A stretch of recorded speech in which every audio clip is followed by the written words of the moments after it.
So let's talk about one of the most toxic behaviors that can be displayed in leadership: microaggressions. Microaggressions, it's a phrase that is used to describe behaviors or actions that chip away at the integrity of a relationship.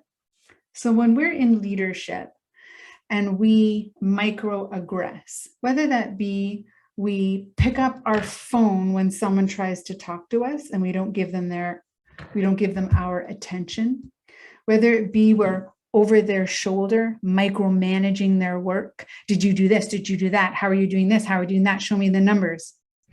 Whether we are berating or belittling them in public, whether we blurt out and yell at them in a moment of our inability to manage our emotions. These are behaviors that will chip away at another individual's capacity to want to work for you or with you. Now, the reason why it's in all likelihood the number one toxic behavior is because oftentimes the leader is unaware that they're doing them over and over and over and over again, and perhaps even unaware of the impact of the chip, death by 1,000 paper cuts. And why are we unaware? A lot of times we're unaware because nobody's telling us that we're doing it.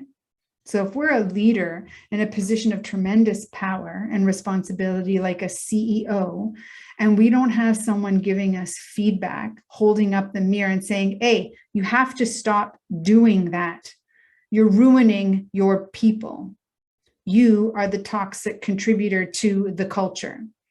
If we don't have people that are doing that when we're in a position of a CEO, then in all likelihood, we're unaware of what we're doing, and we're unaware of the ripple impact. And third, we're not being held accountable to exactly what it means to have the responsibility of being in that kind of leadership.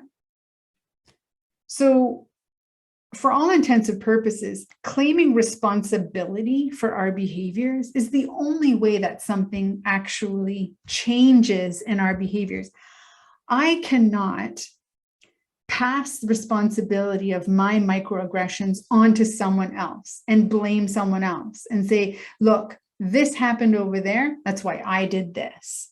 There's no justification for that. There never is. But between this over here happened, I felt that, and then I behaved this way, is our emotional intelligence. And we can claim responsibility for either having that skill set or dedicating time to developing that skill set.